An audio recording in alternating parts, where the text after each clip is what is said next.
अस्सलाम वालेकुम नाज़रीन, मैं हूं शाहिद मेतला और आप मेरा यूट्यूब चैनल देख रहे हैं। कल अरशद शरीफ साहब के हवाले से पाकिस्तानी मीडिया में कुछ इंकशाफात हुए कि उनको शहीद करने से पहले उन पे 2.5-3 घंटे तशद्दुद किया गया, उनकी 2 उंगलियां तोड़ दी गई और उनके 3 उंगलियों के नाखून भी उतारे गए थे और बहुत ही बेहमाना तरीके से उन पर तशद्दुद किया गया था और उनको कत्ल किया गया था। ये भी बताया गया कि उनकी पसलियाँ भी टूटी हुई थी और इसके अलावा भी उन पर ख़ासा तशद्दुद किया गया। तो ये तफसीलात कामरान शाहिद साहब जो मशहूर व मारूफ एंकर भी हैं, सहाफ़ी भी हैं, हमारे दोस्त भाई हैं, वो लेकर आए और उसके बाद सोशल मीडिया पर एक नई डिबेट भी शुरू हो गई कि उनको ये करना चाहिए था या नहीं करना चाहिए था। इस पर बाद में आएंगे। उनके ख़ानदान वाले किसको कातिल समझते हैं और वक़ार और खुरम की बहुत बात हो रही है, होती है, इस पर बात करेंगे। उसके हवाले से हमारे पास कुछ एक्सक्लूसिव चीज़ें मौजूद हैं तो वो हम आपके सामने रखेंगे। सबसे पहले डिस्कस कर लेते हैं। कामरान शाहिद साहब ने बतौर सहाफ़ी बिल्कुल दुरुस्त काम किया है। ये अरशद शरीफ साहब कौमी सानिया है, हम सब का लॉस है, ऐसा नहीं है। वो चूँकि कौमी एसेट थे और इस मुल्क का सरमाया थे, इस मुल्क के ना सिर्फ शहरी थे बल्कि मशहूर व मारूफ सहाफ़ी भी थे, इसलिए हम सब उनको ऑन करते हैं। और कामरान शाहिद साहब ने कुछ गलत नहीं किया। कुछ सोशल मीडिया पर मैं उन पर तनकीद देख रहा था कि लोग कह रहे हैं कि उनको ये सारी चीज़ें नहीं करनी चाहिए थी, उनके बच्चों का ख्याल रखना चाहिए था। बच्चे हमारे भी बच्चे हैं, वो जो अरशद शरीफ साहब के बच्चे हैं, उनकी फैमिली हमारी फैमिली है, हमारी सारी हमदर्दियाँ उनके साथ हैं। और यकीन कीजिए मैं पहली रात से वहाँ पर मौजूद हूँ और सारा कुछ देखता रहा हूँ। अब ये सदमा बर्दाश्त करने वाला था ही नहीं, बस अल्लाह ने हौसला दिया और बर्दाश्त कर लिया। बिल्कुल ये ख्याल रखा जाना चाहिए था और रखा भी गया, लेकिन चूँकि अरशद शरीफ साहब कौमी असासा हैं, इसलिए इस एहसास कत्ल के हवाले से तफसीलात ज़रूर सामने आनी चाहिए थी। और ये जो एतराज़ है कि उनको फ़लाँ आदमी ने दी है, फ़लाँ आदमी ने दी है, तो मैं हमेशा एक बात करता हूँ, देखें ये आपकी जजमेंट होती है, किसी जर्नलिस्ट की जजमेंट होती है, ये उसकी चॉइस होती है कि उसने इस्टेब्लिशमेंट की तरफ से आई हुई चीज़ को करना है या नहीं करना। उसने अपोजिशन की तरफ से उसको किसी ब्यूरोक्रेट की तरफ से कोई चीज़ आई हुई है, इन्फॉर्मेशन आई है, उसने उसको प्रोसेस करना है या नहीं करना, या उसको उसने कंडक्ट करना है या नहीं करना, ये उसकी पर्सनल चॉइस होती है। तो आप किसी के सोर्स पर एतराज़ नहीं कर सकते, ये कभी भी एतराज़ नहीं किया जा सकता। हाँ, उसके जो प्रोसेस करने का तरीका होता है, उस इंफॉर्मेशन को, उसको जो फीडेड इंफॉर्मेशन होती है, उसको जो प्रोसेस करने का तरीका होता है और उस प्रोसेस होने के नतीजे में जो इंफॉर्मेशन, जो रिजल्ट्स वो सामने लेकर आता है, उस पर आप ज़रूर एतराज़ कर सकते हैं, उसके सोर्स पर एतराज़ नहीं कर सकते। ये इंटरनेशनल स्टैंडर्ड है, तो इसलिए किसी को अखलाकियात दिखाने और बताने की ज़रूरत नहीं है। ये किसी ने भी की है और कोई भी मकसद है, खौफ व हिरास फैलाना इसका मकसद है, इसका मकसद रुख मोड़ना है तफ्तीश का, कुछ भी है इसका मकसद। ये हर एक ने अपना अपना रिज़ल्ट ख़ुद इन्फर करना है, आप इस बात को छोड़ दीजिए। इसलिए कामरान शाहिद साहब की इस बात से मैं इत्तेफाक करूँगा और उनको अप्रीशिएट करूँगा। कहीं से भी आई है वो उन्होंने बिल्कुल दुरुस्त किया, उन्होंने कुछ गलत नहीं किया, उन्होंने अपने फ़राइज़ सर अंजाम दिए और बाखूबी अंजाम दिए। अच्छा, बड़ा अफसोसनाक है, अरशद शरीफ साहब के सदमे से पहले नहीं निकला जा रहा था और जब ये तफसीलात सामने आईं, अभी इसका दुरुस्त या गलत होना करार पाना है, बाकी है, इसका फ़ैसला होना बाकी है कि ये दुरुस्त है या गलत है। इस हवाले से मैंने कुछ मालूमात हासिल की हैं, जो मालूमात मुझे मिली हैं। देखिए, जो अरशद शरीफ साहब की जो टेढ़ी उंगलियां हैं, वो उनके जो करीबी दोस्त हैं या टू सम एक्सटेंट ख़ानदान के 1-2 लोगों को पता थी कि उनकी तो उंगलियां मुड़ी हुई हैं, लेकिन उन्होंने समझा ये शायद कॉफन की वजह से है, चूँकि ताबूत में उनकी बॉडी को लाया गया था, शायद इस वजह से है, और शायद कोई केमिकल लगा हुआ है तो इस वजह से ये अकड़ गई हैं। अच्छा, उनकी गर्दन भी टेढ़ी थी अरशद शरीफ साहब की, और वो भी उन्होंने समझा शायद केमिकल की वजह से, चूँकि उनके ख़ानदान पर भी बात हो रही है कि अगर उन तशद्दुद हुआ है अरशद शरीफ पर तो उनके ख़ानदान को नहीं बताना चाहिए था, उनके ख़ानदान को भी तो पता होगा। तो मैं आपको बता रहा हूँ कि एक तो उनकी फ़ैमिली का एक बहुत बड़ा इशू है जो नहीं पता है लोगों को, वो ये है कि उनकी फ़ैमिली में कोई मर्द नहीं है। उनके ब्रदर इन लॉ ने सारा टेक केयर किया और वो भी सादा से आदमी है और वो आर्मी में। तो मैं पहली रात से वहाँ पर मौजूद हूँ, मैंने ख़ुद से बहुत सारी चीज़ें देखी हैं, थोड़ा बहुत जितना हो सकता था मैंने भी चीज़ों को सहल करने में थोड़ा बहुत कंट्रीब्यूट करने की कोशिश की।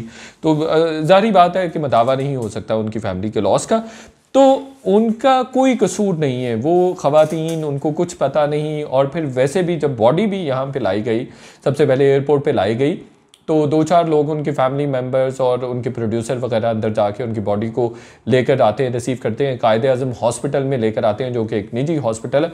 और वहाँ पे चंद दोस्त, 5-7 लोग, 5-7-10 लोग उनके, जिन्होंने उनका मुंह देखा, उनमें मैं भी शामिल था। जो 8-10 लोगों ने जिन्होंने मुंह देखा, उसमें इमरान खान साहब भी थे और भी कुछ लोग थे। कुछ लोगों ने उनका मुंह देखने से भी इनकार कर दिया। काशिफ अब्बासी साहब ने ख़ास तौर पर उन्होंने कहा, नहीं, मैं चाहता हूं कि उनकी जो चेरिश मेमोरीज़ जो मेरे जहन में रहनी चाहिए, वो वैसे ही हंसते मुस्कुराते रहने चाहिए और जिस तरह से मुझसे बातें करते थे वैसे ही रहने चाहिए, वरना मैं इस ट्रॉमे से कभी नहीं निकल सकूँगा कि मेरा अजीज़ दोस्त भाई जो है उसको मैं इस हालत में देखा है कि वो उसकी बॉडी मेरे सामने, डेड बॉडी मेरे सामने है।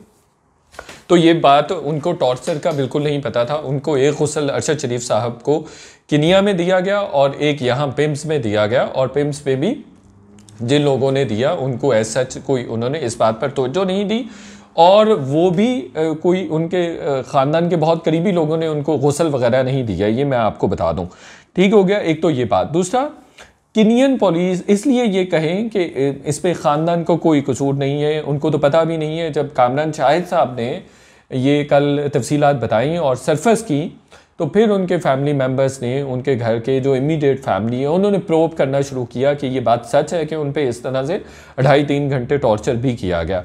तो वो इस तरह का उनका मामला है, तो इसलिए आप खुदारा उनको बिल्कुल क्रिटिसाइज ना करें। अच्छा, दूसरी तरफ ये जो मालूमात हैं जी, पोस्टमार्टम रिपोर्ट जो किनिया में उनका पोस्टमार्टम कंडक्ट किया गया, उसकी रिपोर्ट भी अभी तक पाकिस्तानी हुकाम के साथ शेयर नहीं हुई है। कहा जा रहा है कि तहकीकाती टीम के हवाले कर दी गई है, लेकिन अभी तक मंजर आम पे नहीं आई है, और उसमें कहा जा रहा है कि टॉर्चर की ऐसी कोई बात नहीं है। जो पाकिस्तान में पोस्टमार्टम हुआ है उसमें ये कहा जा रहा है कि ये 2 पेजेस की रिपोर्ट जो सोशल मीडिया पर सर्कुलेट कर रही है, ये 2 पेजेस की नहीं है, बल्कि असल रिपोर्ट 8 पेजेस की है। और दूसरा एक सोर्स मेरा बता रहा है कि ये 5 से ज़्यादा पेजेस हैं इस रिपोर्ट के, और अभी बहुत सारी तफसीलात बाकी हैं, चूँकि फोरेंसिक के लिए जो बुलेट का खोल है वो भी गया हुआ है, लाहौर गया हुआ है, वो फोरेंसिक वहाँ पे हो रहा है कि ये किस किस्म की बुलेट है, छोटे वेपन की है, बड़े वेपन की। इसके अलावा टॉक्सोपोलोजी कुछ इस तरह की करवाई जाती है कि वो कि उन्होंने कोई नशा वगैरह तो नहीं दिया गया था। ये भी चीज़ें जो है उनको इसके लिए कहा गया है कि कोई उन्होंने नशा वगैरह तो नहीं किया गया था, उसकी भी रिपोर्ट आना बाकी है।